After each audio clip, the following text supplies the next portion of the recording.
नमस्कार दोस्तों, आज मैं आपको महादेव एंड सन्स के एपिसोड 1 से एपिसोड 8 तक के ऑडियो समरी बताऊंगी। यह कलर्स टीवी में आता है सीरियल, लेकिन मैं आपको इसकी समरी शॉर्ट में बताऊंगी।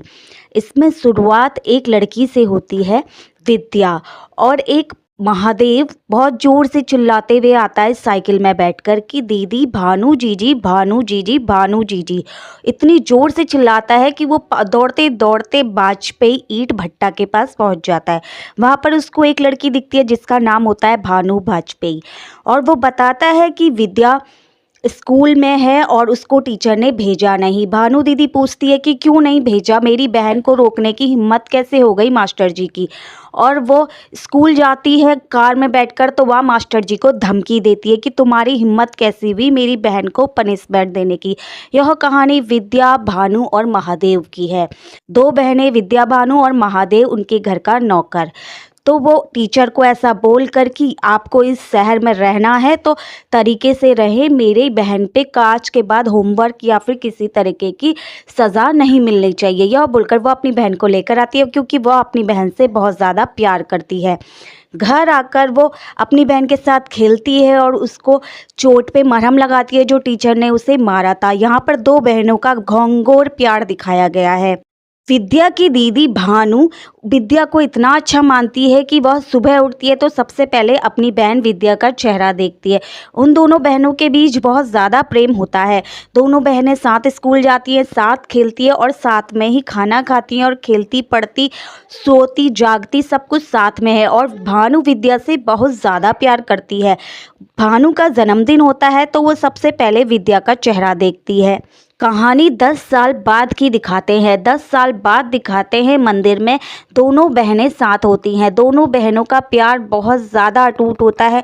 वो दोनों बहनें साथ में घाट किनारे भगवान जी के दिया जला रही होती हैं। तो भानु दीदी उसकी भगवान जी से प्रार्थना करती है कि हम दोनों बहनों के बीच कोई भी ना आए और हम दोनों का प्यार ऐसा ही बना रहे। उनका दिया बहते बहते बुझ जाता है। तभी विद्या भी मन ही मन प्रार्थना करती है और अपने नौकर महादेव की ओर देखती है और अपने दिए को भी बहाती है। उसका दिया भी बुझने ही वाला होता है कि महादेव उसके दिए को बचा लेता है और वह विद्या से बोलता है कि आपने जो भी मांगा हो मुझे नहीं पता, लेकिन मैं ईश्वर से प्रार्थना करता हूँ कि आपकी मनोकामना पूरी हो जाए। इस प्रकार दोनों बहनों का प्यार वहाँ पे होता है और वो घर आ जाती है। घर आकर उनके बाबूजी उन्हें बताते हैं कि तुम्हारे लिए मैंने एक रिश्ता देखा है भानु, जिसमें बड़े भाई के साथ तुम्हारी शादी होगी और छोटे भाई के साथ विद्या की। मैं चाहता हूँ कि दोनों बहनें एक ही घर में ब्याह करें, ताकि तुम जैसे बचपन से साथ इतने प्यार से पली बड़ी हो, शादी के बाद भी तुम दोनों कभी अलग ना रहो। यह सुनकर भानु बहुत ज़्यादा खुश हो जाती है। वो कहती है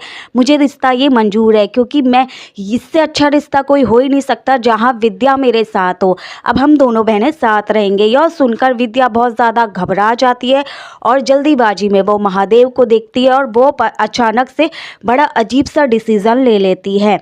अगले दिन सुबह दिखाते हैं कि विद्या और महादेव मंदिर में शादी कर रहे होते हैं। यह देखकर सारे घर वाले बड़े गुस्से से उनकी तरफ मंदिर में आ रहे होते हैं। विद्या और महादेव शादी कर ही रहे होते हैं कि जैसे जैसे सारी रस्में पूरी हो जाती हैं, उनके घर वाले भी उनके पास आते जाते हैं। यह देखकर सभी घर वाले बहुत ज़्यादा नाराज़ हो जाते हैं। विद्या के पिताजी इतने नाराज़ हो जाते हैं कि वह महादेव को खरी खोटी सुनाते हैं। उन्हें कहते हैं कि तुमने मेरे एहसानों का यह बदला दिया। मैंने तुम्हें नाली से उठाकर पाला पोसा बड़ा किया और तुमने मेरे ही बेटी के साथ ऐसा किया।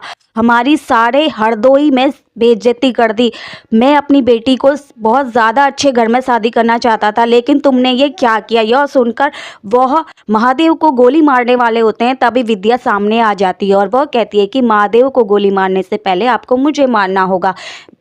बेटी के मुंह में पिताजी रुक जाते हैं और उसकी भानु जीजी तो गुस्से में तिलमिला जाती है।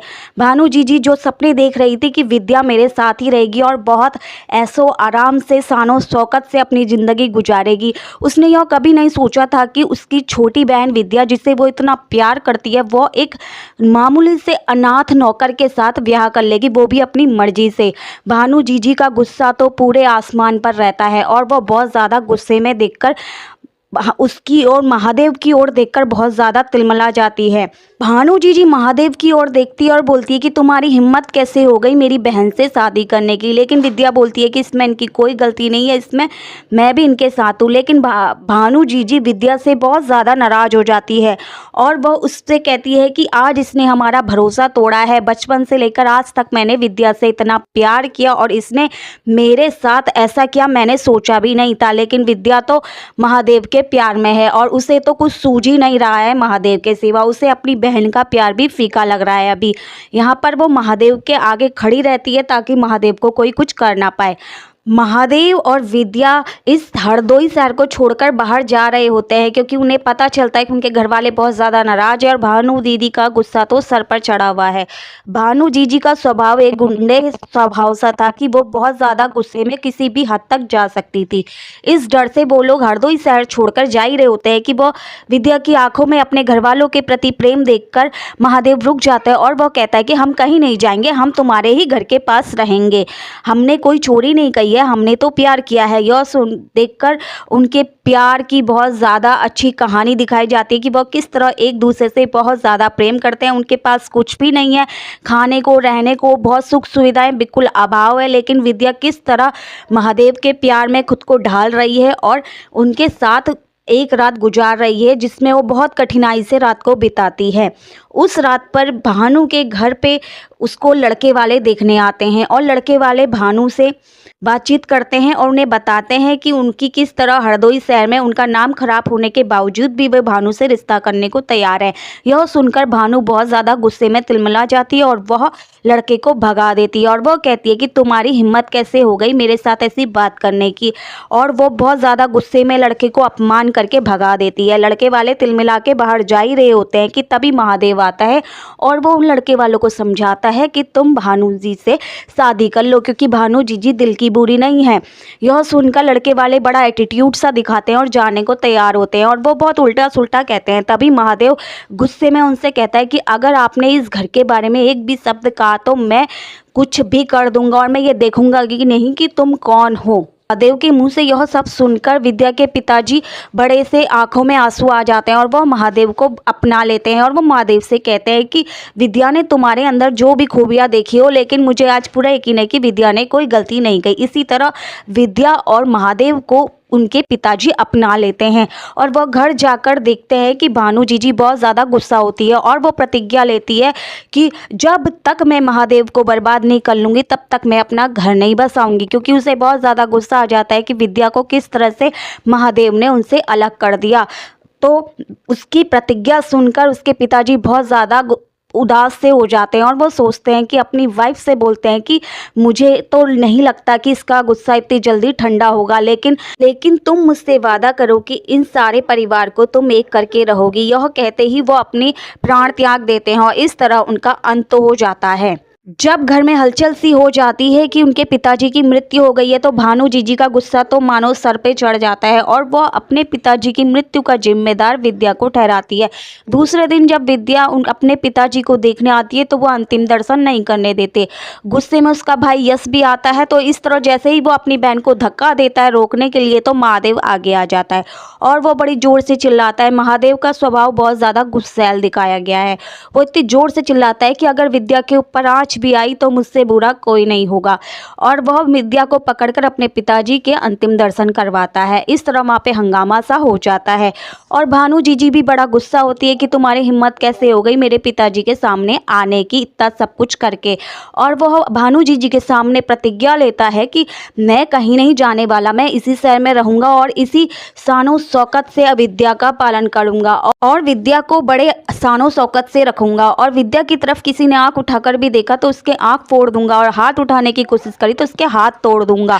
मैं मेरे होते हुए विद्या की तरफ कोई आंख भी नहीं उठा सकता। बड़ी धमकी देते हुए वो चले जाता है। तभी वहाँ पे 25 साल बाद दिखाते हैं 25 साल बाद दिखाते हैं कि उनका बहुत बड़ा घर है और उन्होंने चावल राइस मिल में अपना काम शुरू कर दिया है जिसका नाम Mahadev and sons rice mill है, जिसमें महादेव के 3 बेटे 1 बेटी हैं और उसका बड़ा सुंदर सा परिवार दिखाया गया है। और उनके सामने वाले घर में भानु जी का बंगला है, वाजपेयी निवास, जहां भानु जी उनकी माताजी और उनके भाई परिवार सहित रहते हैं। उनके भाई की पत्नी और भाई के साले साला जी हैं, क्योंकि जिनके माता पिता की एक एक्सीडेंट में मृत्यु हो गई है, उनकी साली रज्जो और उनका साला भी उनके साथ ही रहते हैं, जिनका भानु माँ उनको अपने बेटी बेटे की तरह पालन पोषण करती हैं। महादेव अपने बच्चों को अच्छे संस्कार देता है। वो जानता है कि वो अनाथ है, उसे कोई समझाने वाला नहीं था, लेकिन वो अपने बच्चों पे भरपूर ध्यान देता है और उन्हें बहुत ज़्यादा डांटता व गुस्सा करता है, जिससे उनके बच्चे उनसे बहुत ज़्यादा डरते भी हैं। भानु जी का जन्मदिन है और महादेव और विद्या की सालगिरह है, 25वीं सालगिरह, जिस पर उनका छोटा बेटा धीरज पूरे हरदोई में पोस्टर बैनर लगा रहा है, जिसमें सालगिरह की शुभकामनाएं हैं। महादेव सुबह 5 बजे उठकर अपने चावल मिल में जाते हैं और वहां पर उनको एक मजदूर उनको सालगिरह की शुभकामनाएं देता है, जिस पर महादेव थोड़ा सा गुस्सा हो जाते हैं और वो उन्हें समझाते हैं कि शायद आप हरदोई में नए हैं, अगर आपको ये नहीं पता कि यहाँ पर कोई भी मुझे सालगिरह की शुभकामनाएं नहीं देता है, क्योंकि वो अपनी सालगिरह को नहीं मनाते हैं। उधर भानु जी बड़े धूमधाम से अपना जन्मदिन मनाती हैं और वो अपने जन्मदिन में कोई कमी नहीं छोड़ती हैं। तभी घर पर आते हैं महादेव नाश्ता करने, तो देखते हैं कि उनका छोटा बेटा घर पर नहीं है टेबल में, और वो नियम के पक्के वो अपने बेटे को पूछते हैं कि वो कहाँ है। उनका बेटा जब आता है तो वो उसे बहुत ज़्यादा गुस्सा करते हैं, तो उसके हाथ में वो बैनर दिखते हैं तो वो और ज़्यादा तिलमिला जाते हैं, क्योंकि वो अपने बेटे को कहते हैं कि क्या तुम्हें नहीं पता कि हम सालगिरह नहीं मनाते। इस पर उनका बेटा उनसे कहता है, क्या आप माँ से प्यार नहीं करते या फिर आपको आज के दिन की कोई खुशी नहीं है। इस बात का कोई जवाब नहीं है महादेव के पास, लेकिन वो बहुत ज़्यादा गुस्सा होता है और उस बैनर को भानु जी की खिड़की से फेंक मारता है, और वो बैनर उनकी खिड़की से कांच को तोड़ते हुए सीधा उनके केक में जा गिरता है। यहीं पर हो जाती है छोटी मोटी पड़ोसियों वाली लड़ाई, और भानु जी बाहर आती है, महादेव भी बाहर आता है, और भानु जी कहती है कि तुम्हारा मेरा दिन बिगाड़े बिना कोई दिन नहीं निकलता क्या। और उनके घर के बीच में एक रेखा बनाई गई है, अगर कोई उधर का आने वाला मेहमान इधर अपनी गाड़ी भी खड़ी कर दे तो उसकी गाड़ी को महादेव तोड़ देता है। उनके बीच में इस कदर नफरत है, लेकिन घर आमने सामने है, और वह दोनों सड़क में बिल्कुल पागलों की तरह लड़ रहे हैं, और वो कह रहे हैं कि तुमने हमारा बर्थडे खराब कर दिया, केक में वो पोस्टर फेंक कर। इस बात पर वो पुराने दिनों को याद करके फिर से लड़ाई करना शुरू कर दिए हैं। भानु जी महादेव को कोस रही है और उसे उसके अनाथ वाली औकात याद दिलाती है। तभी वो कहती हैं कि तुम्हें तो कोई पूछेगा भी नहीं, हमारे घर में आज बहुत शानदार दावत है, हमारे घर में सारे हरदोई के लोग आएंगे, लेकिन तुम भी दावत करके देख लो, तुम्हारे यहाँ तो कुत्ता भी मुंह नहीं मारेगा। इस कहा सुनी की अफरा तफरी में महादेव को गुस्सा आ जाता है और वह जोर से कहता है कि मैं भी अपने यहाँ दावत बनाऊंगा। इसी बात पर उसका छोटा बेटा कहता है कि चलो इन्हीं के बहाने से ही हमारे घर पर दावत तो होगी, और यहाँ पर दोनों अपनी अपनी पार्टियों का निमंत्रण पूरे शहर को देते हैं। महादेव इस बात से खुश होता है कि वह आज 25 साल बाद अपनी सालगिरह मनाने जा रहा है, वह भी भानु जी को चुनौती देकर। तो वह सारे परिवार सहित मंदिर जाता है। वह शिव मंदिर जाने के लिए तैयार होते हैं, तो सामने भानु जी का परिवार भी शिव मंदिर जाने के लिए तैयार होता है, क्योंकि भानु जी के जन्मदिन की पूजा होती है शिव मंदिर में। जब भानु जी ऊपर से देखती उसे बोलती है कि इसका अकड़ तो उस दिन दूर होगा जिस दिन इसके बेटे इसको धोखा देंगे, और उस दिन मैं इसका तमाशा देखूंगी। तो सारे मंदिर जाते हैं। मंदिर में जाकर वह पुजारी जी से कहते हैं कि पहले हमारी पूजा होगी। पुजारी जी बोलते हैं कि दोनों ने एक ही समय पर अपना तय किया है, तो दोनों की पूजा एक साथ कर देते हैं। भले ही किसी और कारण से ही सही, पर दोनों परिवारों की पूजा एक साथ हो जाती है। यह सब देखकर उनकी माताजी बहुत ज़्यादा खुश होती है, क्योंकि उनके पिताजी ने मरते हुए उनसे वादा लिया था कि आप इन परिवार को एक जोड़ के रखोगी, जो आज अलग अलग हो गया है। बहनें बहनें आपस में दुश्मन हो गई हैं। उनकी विद्या बहन तो उनसे प्रेम करती है, लेकिन भानु जी के सर पे गुस्सा सवार है, तो वो माफ़ करने को तैयार नहीं थी। वहाँ पे जब पूजा होती है तो सारे लोग बड़ों का आशीर्वाद लेते हैं। थोड़ी बहुत तानाबाजी चलती है कि किसी का घर नहीं बसा है और हम तो अपनी 25वीं सालगिरह मना रहे हैं। पूजा खत्म होते ही सब लोग घर पे आ जाते हैं और शाम की तैयारी में जुट जाते हैं। भानु जी के सर पे भूत सवार है कि उनकी पार्टी बेहतर होनी चाहिए और कोई भी मेहमान महादेव की पार्टी में जाने ना पाए, इस बात की उन्होंने पूरी प्लानिंग करके रखी है।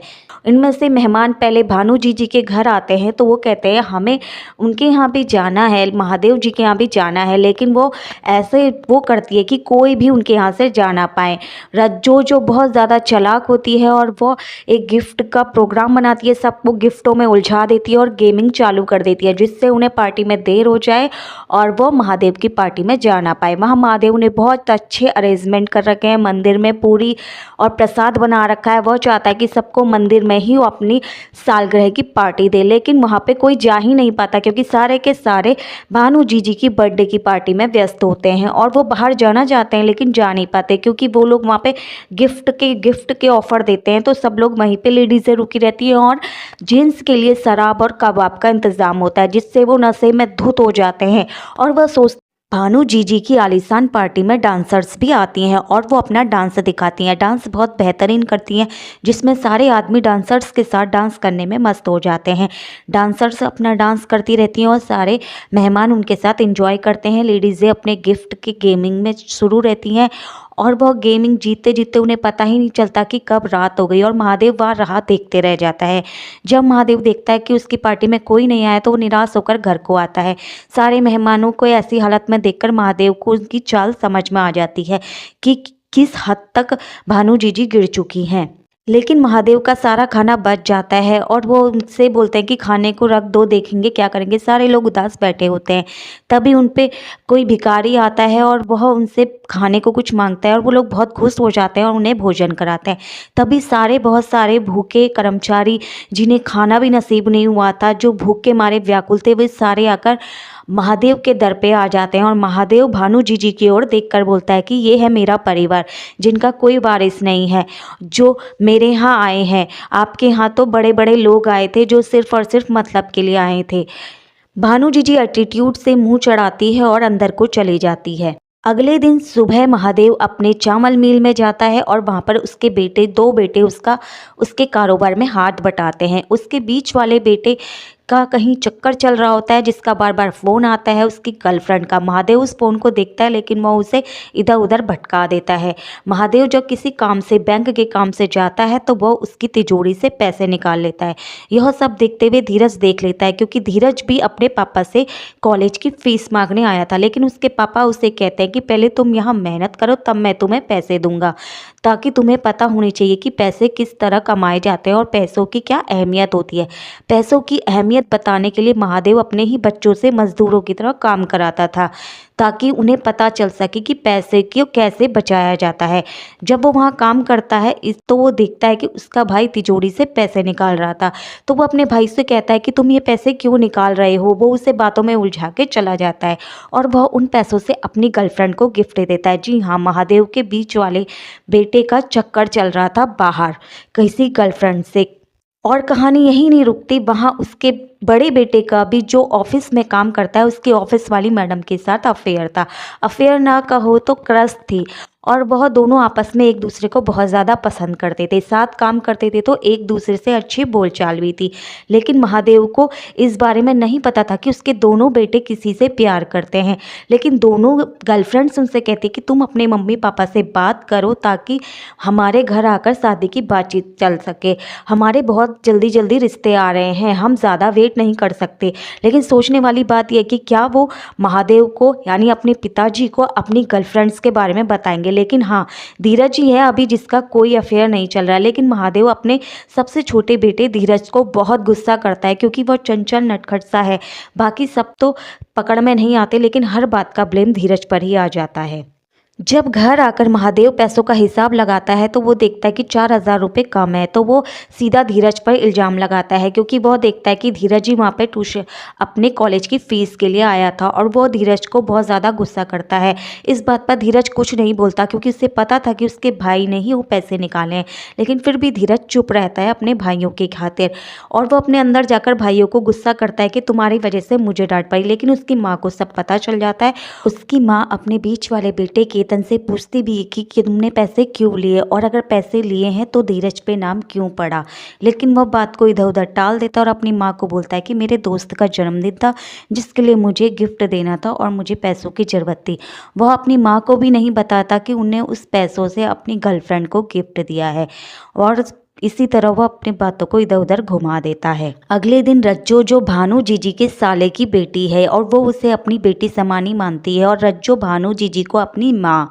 तो रज्जो कॉलेज में धीरज का बहुत ज़्यादा मजाक उड़ा रही होती क्योंकि उसने अपने पापा की मिल में काम करते हुए उसे देख लिया था। तो सारे कॉलेज वालों को बता ही रही होती कि तभी वहाँ पे धीरज आ जाता है और ऐसे ही चिढ़ा रहे होते हैं एक दूसरे को। तभी धीरज रज्जो के ऊपर गिर जाता है जिससे उससे गले का लॉकेट धीरज के पास छूट जाता है और वो तो चली जाती है लेकिन वो लॉकेट धीरज के पास रह जाता है।